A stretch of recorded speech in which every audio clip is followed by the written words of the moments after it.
대단히 감사합니다. 아주 작지만 오붓하고 은혜스러운 그런 시간들을 우리에게 주신 주님께 감사합니다. 그리고 저는 우리 김용환 목사님 간증을 들으면서 참 진리도 진리지만 진리를 발견하자마자 자기가 가지고 있었던 모든 것을 마음에 버리고 말씀대로 살기로 선택하셨다고 하면 그게 얼마나 저에게 더 감동을 주는지 모르겠습니다. 그렇죠? 내가 가지고 있던 선입관이 아무리 많다고 할지라도 압도적인 하나님의 말씀의 빛이 오면 거기에 불 끌어야 돼요. 그런데 자기의 고집을 계속 부리게 되면 우리가 말씀의 빛에서 멀어지게 된다고 하는 사실입니다. 그 다음에 이제 제가 우리 이 영혼불멸에 관한 이런 특별한 기별들을 다시 한번 우리가 보면서 진리를 알지니 진리가 너희를 자유케 한다는 말씀이 너무나 확실하다고 하는 것을 생각하게 됩니다. 제가 기억하고 있기로는 1600년대에 이 땅에 살았던 지식인 중에 최고라고 할 수 있는 사람이 갈릴레오였습니다. 여러분 갈릴레이 형 잘 아시죠? 예, 지구가 움직인다고 그거 발명한 사람인데 이분이 68세에 이 지동설을 확실하게 깨달았어요. 자기가 여러 가지 실험을 해본 결과 이게 맞다. 그래가지고 그걸 이제 발표했어요. 그랬더니 그 당시에 모든 사회를 지배하고 있던 교황권, 교회가 난리가 났습니다. 이 지구가 우주의 중심이라고 가르쳤는데 넌 뭐냐? 그러면 지구가 다른 데를 돌고 있고 그렇다면 이 지구가 변두리 아니냐? 틀렸다 넌 취소하라 합니다. 결국은 갈릴레오를 종교재판소에다가 세웠죠. 그 피렌체에 있는 종교재판소에 이 갈릴레오라는 이 학자가 노 학자입니다. 그때는 이미 이제 대학교 수도대학 학자인데 세워서 재판장이 무슨 근거, 증명 이런 거 다 소용없어요. 교회의 명령이니까 취소하라. 네, 그랬더니 갈릴레오가 설명했어요. 내가 알기로는 나는 다른 학자의 양심으로 내가 연구한 바로는 지구가 태양을 돕니다. 움직이고 있습니다. 내가 발명은 추식에 보십시오. 움직이고 있지 않습니까? 추식에 움직이고 있지 않습니까? 그랬더니 취소하라. 무조건 그 재판장이 무조건 취소하라. 못하겠다. 그랬더니 대법관 지하로 데리고 가. 보여줘. 그래서 그냥 그 재판정에 있던 그 형님들이 이 갈릴레오 박사를 아래층으로 데려갔어요. 근데 그 아래층에 데려가 보니까 소름이 끼치는 고문실이에요. 고문실. 옛날 종교재판소 아래는 완전히 거기 거의 반 죽어나오는 많은 사람이 죽어나오는 고문실이었습니다. 막 불로 지지고 거꾸로 매달고 찌르고 하는 아주 무시무시한 그 고문기구들 막 거기 섬뜩하게 막 묻어있는 살점들 설탕 냄새들 핏자국들 막 그런 거 있는 음침한 지하실에 데리고 갔더니 영감 나이 들어가지고 목숨이 아깝지도 않소. 우리 여기 이 학생을 받기 전에 취소하시오. 결국 이 갈릴레오가 어떻게 했습니까? 올라와가지고 취소했어요. 잘 아시는 대로 뭐 그런 얘기 있잖아요. 결국은 판결을 받고 나가면서 자기 혼잣말로 그래서 지구가 도는 걸 그랬단 말이죠. 그런데 결국은 갈릴레오가 카톨릭 교회에서 파문당했습니다. 그 당시에 파문은 루터도 당했습니다. 루터도 당했는데 이 파문을 당했다고 하는 것은 사람들이 제일 겁내는 이유가 공민권 박탈은 물론이고 공민권 박탈이기 때문에 이 사람 재산을 누가 뺏어가도 범죄가 성립이 안 됩니다. 그 다음에 이 사람의 목숨을 막 뺏어가고 죽이려고 해도 그건 또 법의 보호를 못 받는 사람이니까 기소가 안 돼. 그러니 갈릴레오를 누가 와서 죽여야 되겠잖아요. 근데 그게 무서운 게 아니었습니다. 갈릴레오가 제일 무서워한 것은 교회가 나를 파문하면 나는 죽어서 연옥도 못 가고 천당은 물론 못 가고 연옥도 못 가고 지옥 간 거예요. 근데 그 갈릴레오가 자기가 연구한 그 학문만큼 성경을 연구했다면 이 진리를 알았을 텐데 그 진리는 뭐예요? 그러니까 파문해달라고 계속 요청서를 했습니다. 내가 취소한다고 하지 않았습니까? 내가 기동설 취소한다고 하지 않았습니까? 그러니 제발 나를 파문한 거 좀 면제 좀 해주시오. 취소해 주시오. 안 된다는 겁니다. 교회가 한 번 된 판결을 어디? 그래서 결국은 이제 72세에 죽음을 맞게 됐는데 이 갈릴레오가 죽기 전에 자기 옆에 있는 사람들에게 호소를 해요. 내가 죽으면 난 파문당해가지고 교회가 나를 파문해가지고 교황이 나를 파문해서 나는 지옥에 갈 텐데 그 무시무시한 지옥에 떨어져서 지옥을 힘낼 생각을 하는데 숨이 안 넘어간다. 나 차마 못 죽겠다. 그 나중에 숨이 떨어질 텐데 나를 이 지옥에 떨어지지 않게 해달라고 옆에 사람들한테 막 애걸하면서 몸을 떨면서 마지막 숨을 거두지. 그게 그 당시 당대 최고의 지식인이지만 하나님의 말씀 진리를 모르는 사람의 불쌍한 최고였습니다. 그런데 300년이 지나가지고 300몇십 년이 지나서 1992년도인가요? 로마 천주교회가 갈릴레오를 복권한다. 갈릴레오한테 내렸던 그때 판결을 취소한다. 그렇게 판결을 내렸습니다. 제가 20여 년 전에 그 신문 기사를 봤습니다. 제 노트에 올려뒀어요. 취소한다. 어떤 사람들이 물었어요. 그러면 지옥에 가 있는 사람 올려주면 영역에 갔으면 꺼내줄 수도 있는데 병실잖아요. 영역에 갔으면 꺼내줄 수라도 있는데 아직 지옥에다 던진 건 끝장이다. 이게 오늘날에 진리를 알지 못하는 사람들의 정말 무시무시한 그 속임수, 그걸 붙잡고 있는 오류. 이거 제가 갈릴레오 이야기를 읽고 나서 정말 이야, 얼마나 많은 사람들이 오류와 미신 속에서 그렇게 살아가고 있는 걸 생각할 때 가슴이 참 아프지 않습니까? 네, 오늘 정말 우리가 진리를 깨닫고 그 진리를 전하고 그렇게 사는 것에 대해서 얼마나 감사하고 한 영혼이라도 붙들고 하늘에 갈 수만 있다면 우리의 삶은 복된 것입니다. 예, 저는 그렇게 믿습니다. 제가 이제 요한계시록 연구 기본 지난번에 말씀을 드렸는데 예언 연구는 왜 중요한가? 제가 지난번에 대충 말씀드렸습니다. 다 반복할 수는 없고요. 그 중에 대표적으로 잠언 29장 18절에 보면 육시가 없으면 백성이 방자히 행하거니와 하나님께서 보여주신 예언의 빛이 없으면 백성들이 제 마음대로 행하다가 죽는다. 그래서 품정력에는 계시가 없으면 백성이 시조로 죽는다. 멸망한다. 요한복음 3장 16절에 나오는 멸망치 않고 하는 그 똑같은 말씀입니다. 네, 똑같은 용어입니다.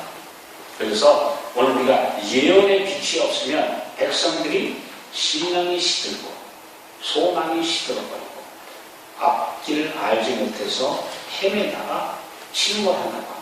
그래서 오늘 주님께서 우리에게 주신 예언의 빛을 제대로 이해하는 것은 그렇게 중요하다. 이것을 말씀드렸고요. 요한계시록 12장 우리가 좀 연구를 일부 했습니다. 자, 우리 요한계시록 12장 1절부터 좀 봅니다. 읽겠습니다. 하늘에 큰 이적이 보이니 해를 입은 한 여자가 있는데 그 발에는 달이 있고 그 머리에는 12별의 면류관을 썼더라. 자, 성경에서 제가 이제 반복하지 않겠습니다. 깨끗한 여자는 아가서 6장 10절에도 나오는, 그 다음에 고린도후서 11장 2절에도 나오는 깨끗한 여자는 하나님의 참 백성들의 단체인 교회. 이 교회가 어느 교파나 교단이나 한 시대를 가리키는 것이 아니라 구약과 전 신약 전 시대를 포함하는 하나님의 참 백성들을 예수님의 신부로 묘사했습니다. 예. 그래서 우리 계시록 22장 마지막에도 보면 성령과 신부가 말씀하시기를 오라고 하시고, 그 신부가 뭐예요? 하나님의 백성들의 전체적인 하나의 단체일 뿐 아니라 그것이 새 예루살렘을 구성한다고까지 되어 있습니다. 새 예루살렘이 하나님의 백성들의 모임입니다. 사도 바울이 뭐라고 했어요? 그 안에서 너희가 다 함께 지어져 한 성전이 되느니라. 네. 그래서 이제 이 해를 입은 한 여자는 깨끗한 여자, 아침빛같이 들어가고 해같이 맑고 달같이 맑고 기치를 거린 군대같이 오묘한 여자는 하나님의 참교회, 눈에 보이는 단체이기보다는 신실한 하나님의 백성들의 전체적인 집합체를 가리키는 표현이다. 대신에 반면으로 계시록 17장에는 음녀가 나오는데, 음란한 여자, 어제 우리 김요한 목사님도 이렇게 포도주를 가지고 있는 음란한 여자, 예, 그럼 타락한 여자, 야고보서 4장 4절, 가늠하는 여자들이여 세상과 벗되는 것이 하나님과 뭔 수령을 알지 못하느냐. 이 세상과 벗돼서 짝하고 그러면 결국은 가늠하는 여자, 음란한 여자가 된다. 호세아서의 비유가 그걸 잘 말씀하고 있죠. 예, 고멜이라고 하는 여자가 결국 남편을 떠나서 계속 다른 남자들을 쫓아다니는 이야기. 하나님의 백성들이 이방과 열방의 신들을 쫓아다니는 이야기. 똑같습니다. 성경의 전체적인 맥락은 같이 이해돼야 합니다. 그래서 깨끗한 여자는 하나님의 참 백성들, 참 교회. 그 다음에 음란한 여자는, 음녀는 타락하고, 특별히 계시록 18장에 보면 음란한 여자일수록 기둥 서방이 두 가지가 있는데요. 하나는 정치하고 손잡습니다. 땅의 왕들이 그러더불어 운행하였고, 계시록 18장에 나오죠. 땅의 왕들, 정치가들하고 손잡은 교회는 운명입니다. 그 다음에 땅의 상고들, 경제인들이 그로 말미암아 치부하고 사치해가 경제하고 손잡습니다. 돈. 그래서 이 땅의 타락한 교회들, 단체일들일수록 반드시 정치하고 손잡고, 정치 중에 없었죠. 우리나라 보시죠. 조항의 123명의 그 참모 추기경 중에 한 명이 그 나라 대통령보다 힘이 더 세요. 막강합니다. 그런 모습들을 봅니다. 필리핀도 그때 제보관에서 넘어갈 때 하임의 신 추기경 그 한 사람, 남아프리카는 투투 대주교 그 한 사람의 힘이 그 나라의 정치 권력을 넘어섰다고 하는 사실을 봤습니다. 그러니까 정치하고 손잡고, 그 다음에 또 뭐하고요? 경제, 돈. 그거 제가 지난번에 우리 청주에 목사님 한 거를 갔다가 버스 올라오는데 서울에서 한 분이, 한 젊은 어떤 교회의 집사 한 분이 전화했어요. 제가 오늘 진짜 사교원으로 가야되는데 난 지금 도대체 내가 하나님 믿음이 있는데 이 교회를 어떻게 써볼 수가 없습니다. 그래서 제가 우리 교회만 이렇게 돈 이렇게 써봤나, 그 다음에 명예를 가지고 싸우나 하고 알아봤더니 제 친구, 친척 다니는 교회 몽땅 제가 20여 교회를 알아봤는데 썩지 않고 냄새 안 나는 교회가 하나도 없습니다. 한탕에 제가 그 버스를 타고 올라오는 동안 한 30분 동안 그 형제가 전화를 하면서 얼마나 안타까워. 네. 그래서 오늘 우리가 이제 타락한 교회는, 음료는 정치와 경제, 돈하고 밀착됩니다. 네. 지금 우리 이번에 이 구원파 문제도 나오지만 한 엄청난 일이 벌어진다. 왜요? 그쪽에서 나오는 냄새나는 고를 먹은 정치인들, 피는 사람들이 너무나 많기 때문에 함부로 손댈 수 없을 정도로 지금 큰 문제를 안고 있다고 하는 것들을 보면서 이거 깨끗한 하나님의 백성들은 이 문제에서 깨끗해야 합니다. 네, 세상의 부와 명예, 권력 절대 탐하면 안 됩니다. 네. 그 다음에 돈 문제에 있어서 깨끗한 하나님의 백성들이 되셔야 합니다. 그런 교회를 하나님께서 원하십니다.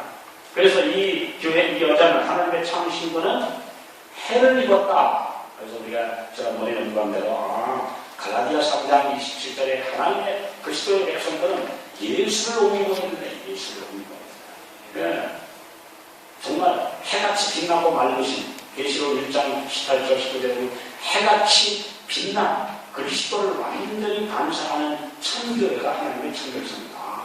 그 다음에는 다른 예수님을 제대로 증거하는, 그래서 성경에 기초한 교회, 그 달 아래에는 달이 있고, 성경은 달이다. 왜냐하면 예수님을 증거하니까. 그래서 우리가 성경을 잘 연구하고 성경에 기초한 교회, 그 다음에 머리에는 12별의 멸류가 넣어서 이것은 하늘의 조직체를 상징하고 이 땅에서는 12지파와 12사도, 그래서 그것으로 대표된 참 하나님의 종들로 말미암아 세워진 유지되는 교회, 이게 참교회다. 이제 복습해 넘어갑니다. 자, 그러면 이제 2절, 이 여자가 아이를 베어 해산하기 때문에 아파서 부르짖더라. 그런데 이 5절에 보니까 그 아이가 장참 철저하고 만국을 다스릴 남자를 여자가 배웠다. 각 시대의 교회는, 구약 시대의 교회는 예수 그리스도를 탄생하기 위해서 정말 몸부림쳤습니다. 4,000년 동안 유대인들과 노독들은 메시아를 기다렸습니다. 그리고 이 메시아가 태어나기 전에 이 마귀는 어떻게든지 이 예수님의 오심을 방해하기 위해서, 우리 아까 우리 김 목사님 통해서도 배웠지만, 이제 헬라 사상을 갖다가 다 넣어줘서 사상으로 그들을 오용을 시키고, 그 다음에 로마라고 하는 철권 통치를 갖다가 딱 그냥 점령을 해서 이제 나기만 해봐라. 하나님의 아들이 나기만 하면 꼼짝 못하나 죽이려고 하다가 안 되면 그 모든 그 권력으로, 사회 제도로 예수님을 꼼짝 못하게 하는 거죠. 왜? 그 어려운 과정에서 만국의 보배이신 귀한 아기, 어린 아기로 태어나신 예수님이 이 땅에 오셨어. 그는 장차 철저하고 만국을 다스릴 남자입니다. 근데 계시록 19장 15절에 보면 철저하고 만국을 다스릴 목자의 쇠 지팡이로 이들을 물리치시고 그의 양떼들을 인도하실 바로 참 목자이신 이 예수님, 이 아기를 결국은 용이 죽이려고 했는데, 그러나 예수님은 결국 부활하시고 승천하시고 하늘로 가셨습니다. 네, 이게 요한계시록 12장을 아주 간단하게 보여주는데, 제가 요한계시록 12장과 13장과 14장이 핵심이라고 말씀드렸는데요. 요한계시록 12장은 우리는 1층에 살지 않습니까? 그런데 2층에서 무슨 일이 벌어지는지를 보여주는 거예요. 우리가 알지 못하는 영의 세계, 하늘에서 이루어지는 하늘과 땅의 전쟁, 하나님과 사단 사이의 대쟁투의 장면을 우리에게 보여주시는 장면. 그 다음에 13장은 이 땅에서 벌어지고 있는 실제 전투, 하나님의 백성과 사단의 대리자인 짐승, 세력과의 싸움. 그 다음에 14장은 나중에 그 하나님의 백성, 그 여자의 남은 자손들이 열심히 하나님의 복음을 전하고 나중에 승리하여 하늘에 가는 장면. 그러니까 12장, 13장, 14장은 계시록의 핵심입니다. 그래서 이제 12장을 저희가 이번에 연구하고 있는 것입니다. 자, 그래서 이제 아까 이제 3절에 보니까 용이 나왔죠? 용은 불륜, 특별히 아예 용은 뭐 해설할 것도 없어요. 계시록 12장 9절에 보면 용이 있는데 그건 아주 마귀라고 하고 사단이라고 하는 온 천하를 꿰는 자라고 아예 되어 있으니까 용은 아예 마귀로 나와 있습니다. 성경에서. 용인데 이 용은 특별히 다른 용보다 이 붉은 용으로 나오는데 이 붉은색은 성경에서 핍박을 상징할 때 쓰여졌습니다. 핍박. 특별히 하나님 백성들을 핍박할 때 붉은 용. 사람들이 선동하고 그냥 핏빛으로 사람들을 붙겠는 그런 색을 가진 용인데 특별히 이 용은요 마귀가 이 땅에 와서 마귀가 자기 세력들을 가지고 이렇게 핍박할 때 사단의 앞자리들이 있어요. 머리가 7.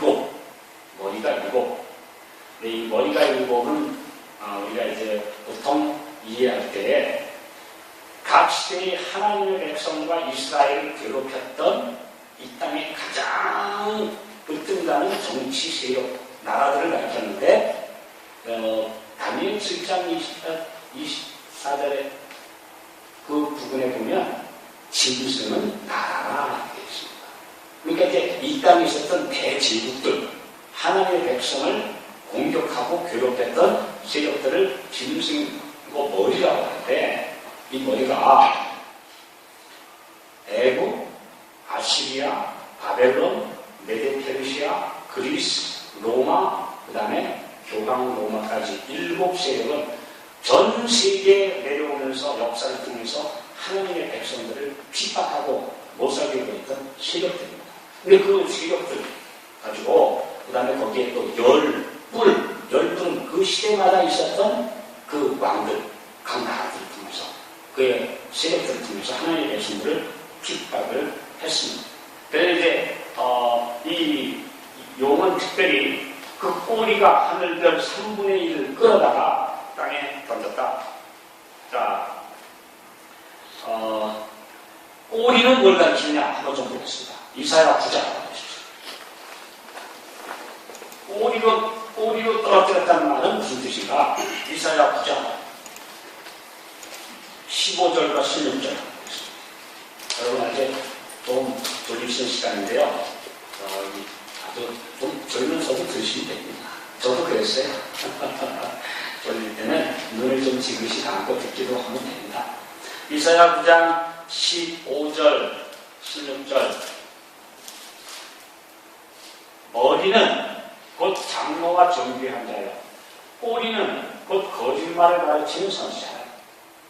그러니까 머리로 표상된 것은 지도자고 꼬리는 선지자로. 원래 꼬리가요 뒤에 있어서 별로 안 중요한 것 같지만 짐승에 있어서 꼬리는 방향을 잡아주는 겁니다.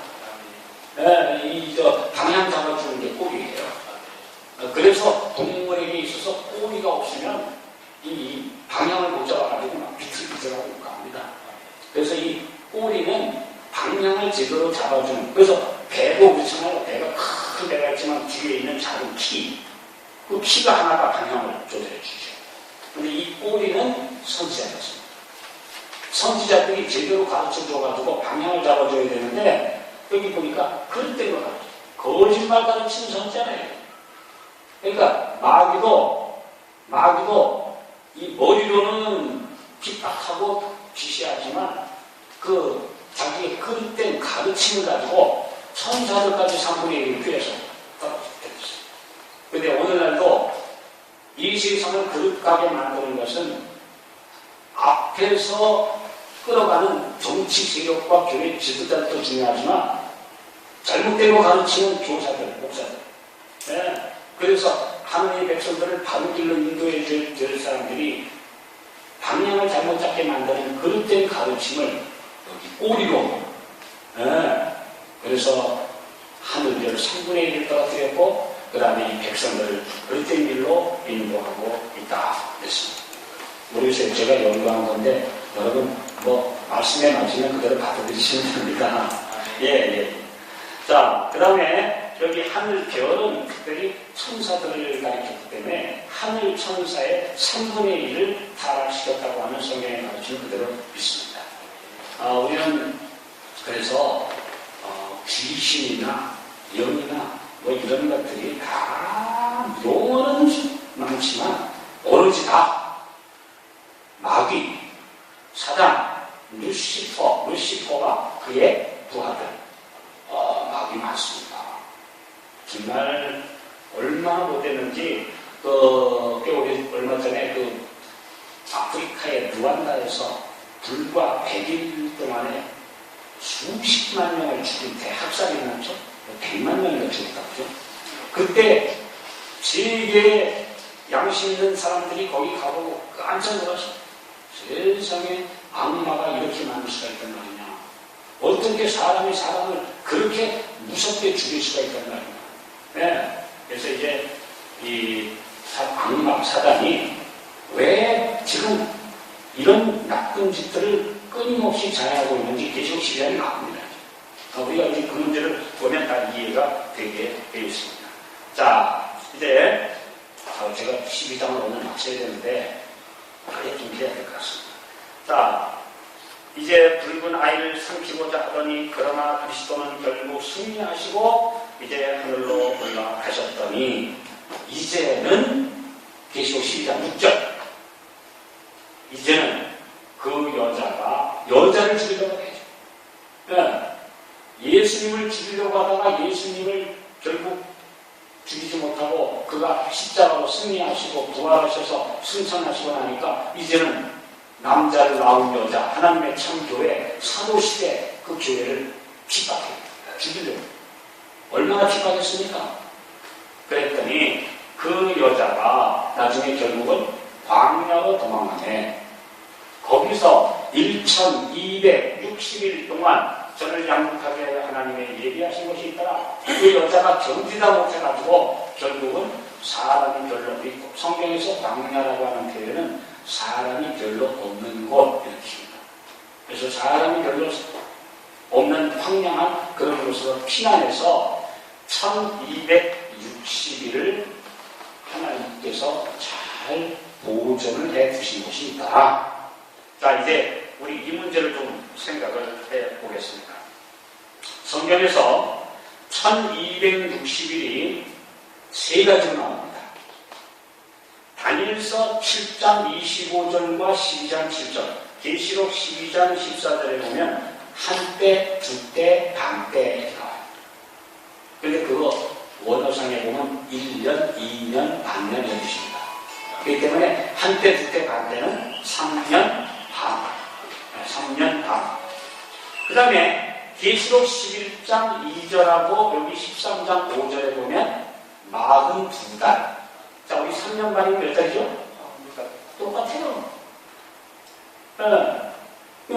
계시록 11장 2절이나 13장 5절에 보면 42달 일할 권세를 받으리라. 42달이다. 똑같아요. 3년 반은 42달.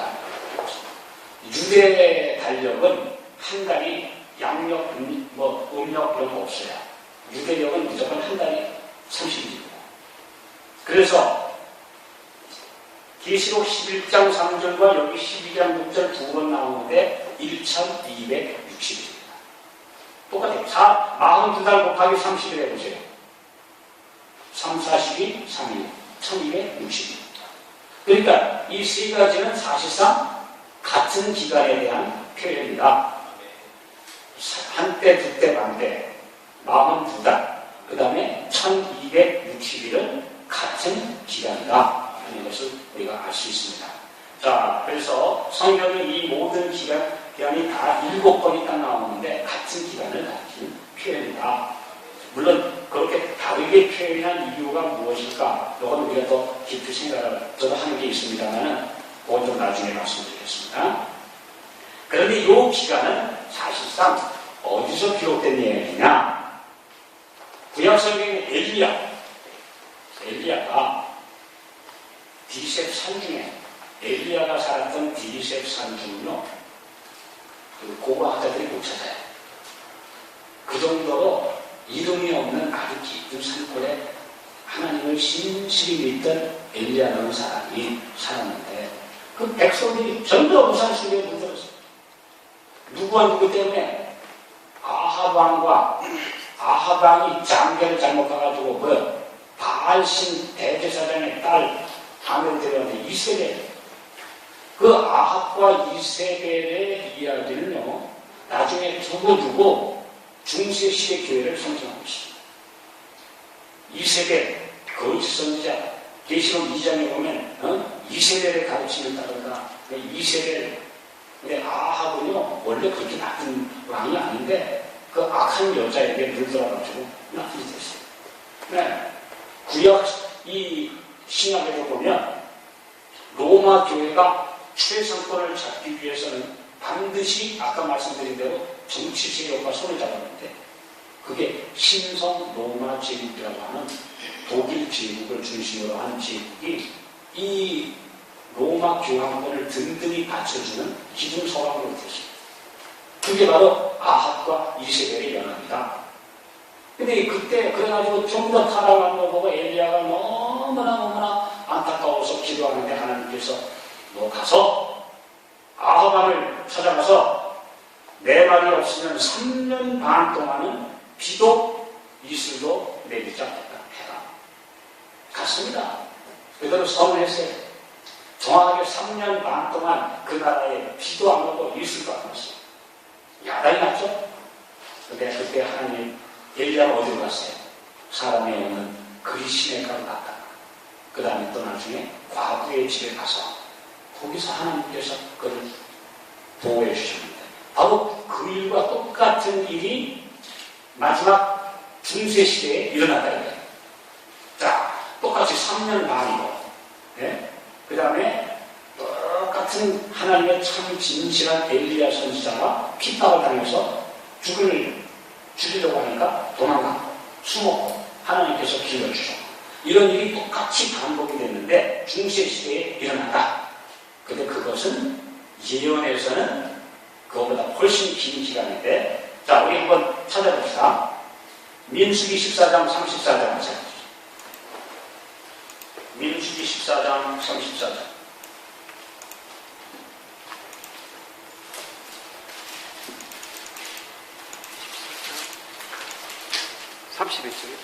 34절이요. 자, 여기 뭐라고 나와있습니까? 너희가 그 땅을 탐지한 날수 40일의 하루를 1년으로 환산하여 그 40년간 너희가 너희의 죄악을 지지리. 성경에서 특별히 상징으로 묘사될 때 1일은 1년이다. 1일은 1년이다. 이런 것이 있습니다. 에스겔 4장 6절 가면 에스겔 4장 6절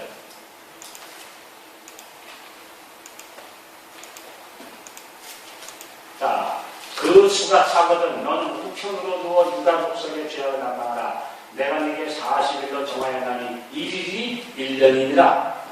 여기 나오죠? 그래서 상징으로 나올 때 성경에서 상징적 예언에서는 1일이 1년이다. 그래서 하나님께서 이 여기 진짜 3년간이 아니라 중세시대, 암흑시대 3년 반은 실제적으로는 1260년 동안 로마 캐톨릭이 유럽을 지배하고 전 세계를 지배하고 하나님의 백성들을 핍박했던 기간을 일컫는 표현이다. 정확하게 우리 역사 속에서 이루어져 봤더니 그 기간은 538년부터 1798년까지였다. 자, 이제 그걸 조금 이따 좀 설명을 드리겠습니다. 그런데 여기 성경에 보면요, 이 1260일은 어떤 기간인가? 계시록 11장 2절에 보면 이방인이 거룩한 성을 짓밟는 기간이다. 계시록 11장 2절 보면 보시면 여기 나와요. 내가 이것을 이방인들에게 주었으니 저희가 거룩한 성을 하나님의 교회를 하나님의 백성들을 1260일 동안 막 짓밟는 기간이다. 하나님께 왜 이렇게 그 긴 기간 동안 짓밟는 기간을 허락하셨을까? 여러 가지 생각을 해봅니다. 근데요, 필요합니다. 사실은 하나님의 백성들이 이 세상에서 박수받고 복받고 부흥하고 막 숫자가 많을 때는 가장 다르겠습니다. 하나님의 백성들이 이 땅에서 핍박받고 어려움 당할 때 교회는 제일 알곡들이 있었습니다. 하나님께서 그런 뜻이 있어서 허락하신 것이지, 물론 마귀가 하지만 하나님이 허락하셨다고 하는 것은 하나님의 뜻에 그 기간이 있었기 때문이라고 하는 것입니다. 그 기간 동안에 가장 신실한 사람들이 1억 명 가까운 사람들이 이단이라는 누명을 쓰고 순교자가 됐습니다. 죽었습니다. 네. 심지어 그 유근호 대학살 같은 1695년에 있었던 그 학살 사건은요, 프랑스에 사는 개신교인들에게 염려 말고 와라. 국왕이 너희들에게 한번 만날 일이 있으니까 와라. 자유를 준다 해놓고 그 사람들 얼굴 파악해가지고 집을 다 파악해줬다가 새벽에 일제히 종소리와 함께 급습해서 다 죽었습니다. 얼마나 끔찍한 대학살 사건이 프랑스에서, 그것도 사기로 국왕이 염려 말라고 안심시켜놓고 그 사람들 얼굴 다 보여가지고 그 집에 어디 가나 이제 카톨릭의 그 비밀 결사대원들이 집마다 표시를 다 해줬다가 그 새벽에 집 딱 공격해 다 죽습니다. 11만 명이 먹은 사람 죽지. 얼마나 끔찍한, 그래서 세계 역사상 아주 비열하고 끔찍한 대학살 사건이 성바돌롬의 제1의 대학살 사건 역사. 그런 짓 했으면 너무나 많은 사람 죽었습니다. 그러나 그때 교회는 깨끗했습니다. 아니, 목숨 걸고 신앙하는데 엉터리들이 교회에 남아있을 리가 없죠.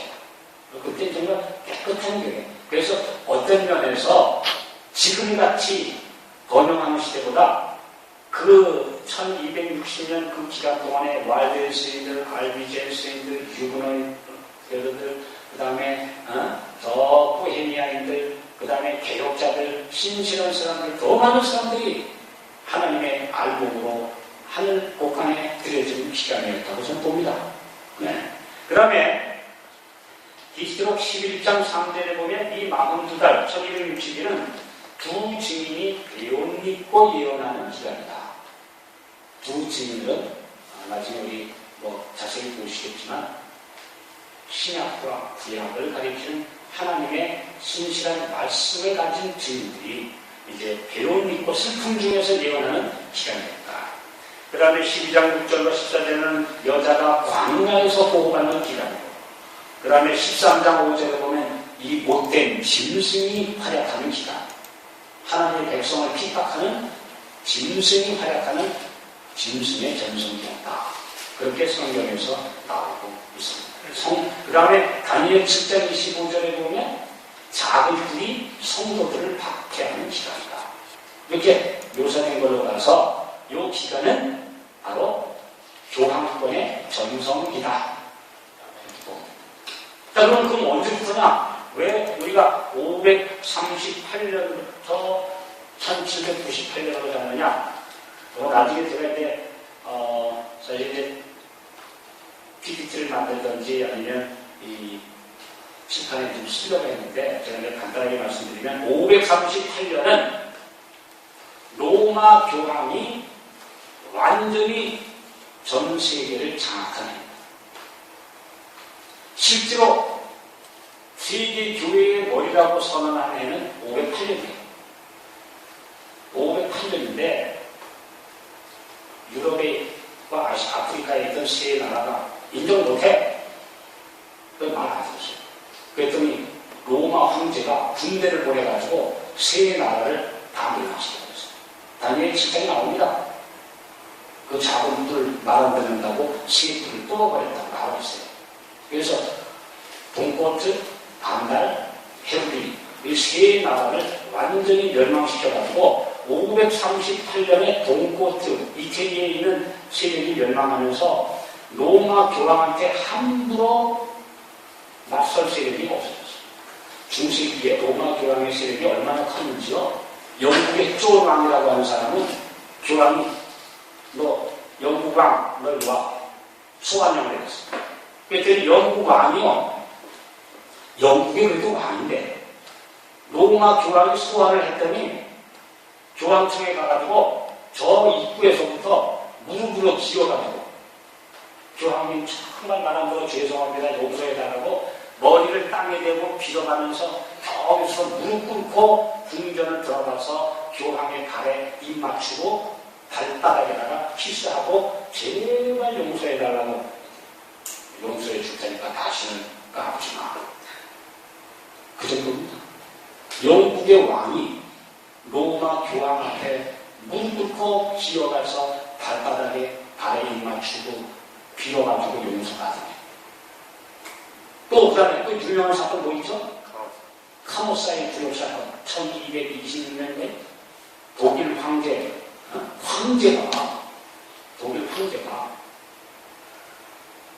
교황하고 충돌했습니다. 왜냐하면 성직자가 그 당시에 성직자가 아니라 완전히 동시다예요. 그러니까 이렇게 됐어요. 그 당시에는 조금 신부 중에 조금 올라가면은 그 사람이 면장이요. 동네 다수요 아주. 그 다음에 이제 조금 주격증 되면 그 사람이 군주요. 그 사람이 군주 시장이에요. 아주 깜깜주셨어요. 그러니까 성직자가 아니라 완전히 영주들이에요, 영주. 제주들이에요. 그 다음에는 대주격증 되면은 도지사예요. 도지사. 그러니까 황제가 이제 그런 거예요. 야, 그 사람이 주교냐, 신부냐, 사실은 다 이 관료들인데 왜 황제가 임명해야지. 그 교황이 임명했더니 난 황제는 껍데기만 남잖냐. 그러니까 내가 임명하겠다 이거죠. 그랬더니 교황이 무슨 소리? 성직자는 분명히 교황이 임명하는 건데 황제가 왜 임명을 해? 충돌을 일으켜가지고 로마 그래서 독일 황제가 아니야 내 마음에 들어 내가 임명했더래 잘랐어요. 근데 어느 날 놀라운 일이 많아졌어요. 황제가 출근해가지고 야 너 이번에 내가 임명한 사람들한테 왜 자리를 안 비켜주냐? 먼저 있던 신부 주교 대주교가 왜 자리를 안 비켜주냐? 그랬더니 그거 교황이 임명한 거라서 말 안 듣습니다. 아니 황제가 바꿨는데 무슨 소리야? 그랬더니 황제 폐하보다 높으신 분이 교황입니다. 무슨 소리야 너희들? 지금 너희들이 내 신하냐? 너 장관들이 왜 내 말을 안 들어? 그랬더니 폐하 착각하지 마십시오. 우리 폐하는 안 듣습니다. 우린 교황 명령 듣습니다. 깜짝 놀란 거예요. 알고 봤더니 자기 밑에 참모들까지 말았대요. 그 교황, 이 황제가 완전히 뭐가 됐어요? 꼭두가 시켜진 거죠. 그래가지고, 그랬더니 지금 교황이 직접 황제를 심판하기 위해서 지금 로마를 출발해서 오고 계십니다. 오셔서 만약에 황제 폐위 선언을 하시면 끝납니다. 그래서 지금 폐위 지금 이미 명령이 내렸고요. 판결하러 오고 계십니다. 그 황제가 가만히 하고 이대로 있다가는 잘 죽겠어요. 할 수 없이 교황을 만나러 갔더니 조그마한 성에 카모사라는 성에 묶여있는데 교황이 안 만나줘요. 할 수 없이 그 밖에서 맨발로 제발 만나달라고 그 황제가 말해요.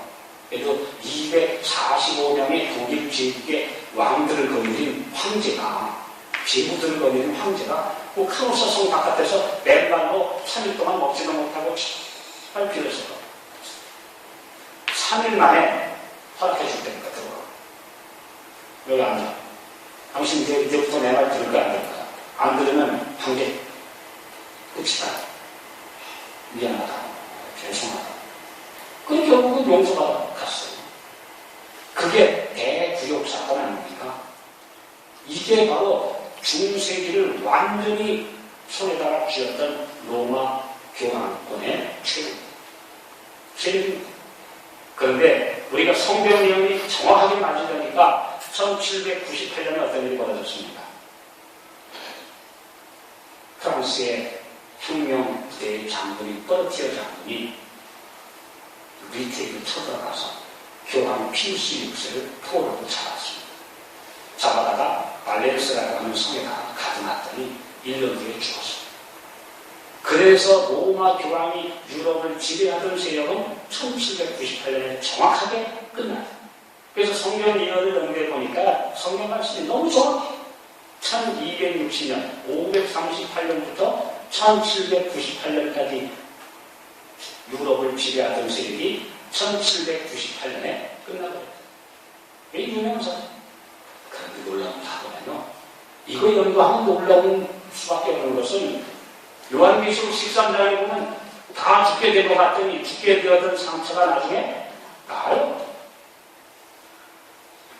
1798년에 로마 교황이 완전히 꺾여가지고 프랑스 정부가 60년 동안에 교황을 12명씩 가르쳤어요.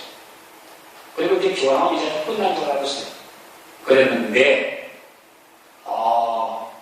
교황이 슬슬 다시 부활하기 시작하더니 이제 바티칸이라고 하는 독립국가의 수장이 되고 1929년에 그 다음에 드디어 1984년에는 미국과 그렇게도 원수를 맺었던 신대륙 살러 청교도들이 떠나갔던 그 미국이라는 나라와 이제는 수교를 맺게 되고 전 세계의 교황 대사를 탈려나고 이제는 전 세계 이긴자 이번에 8월 달에 또 오게 되죠. 교황 프란시스코 교황이. 근데 이제는 감히 교황한테 당신이 뭔데 하는 세력이 있습니까? 없습니까? 없습니다. 네. 전에 스탈린 같은 사람, 히틀러, 야, 교황이 뭐, 군대도 없는데 뭔 힘이 있어? 군인이 몇 살이나 있냐? 무섭게 여기서 말아야 돼요. 그 사람들은 다 꺾였어도 로마 교황은 더 강해집니다. 네. 전 세계의 세계은행이나 그 다음에 IMF의 자금의 대부분을 지금 캐톨릭 자금이 장악하고 있다고 사실. 뭐 다 알고 있는 겁니다. 예. 더군다나 유대인 자금하고 결탁하면 3분의 2를 넘어서 실질적인 저주권을 다 주고 있습니다. 네. 그 몇 년 전에 미국에서 그 서브프라임 모기지 사건이라고 왜 부동산 가격 폭락하고 하던 그 경제 위기 때도요. 캐톨릭계 은행들은 조그만 은행 하나도 안 받았어요. 골드만 삭스 같은 대형 은행들이 폭삭망하는 시대에도 카톨릭 자금을 쓴 은행들은 하나도 안 받았어요. 그만큼 전 세계의 모든 정치와 경제까지 지금 로마 교황은 장악하고 다시 부활하는 교황. 이제 그거는 13장에 나오는 것인데 우리가 이제 12장을 연결해서 말씀드리고 있습니다. 그 정도로 전 세계를 지배했었다는 사실. 네. 근데 1260일 동안 완전히 전 세계를 지배했던 로마 교황의 이야기가 나옵니다.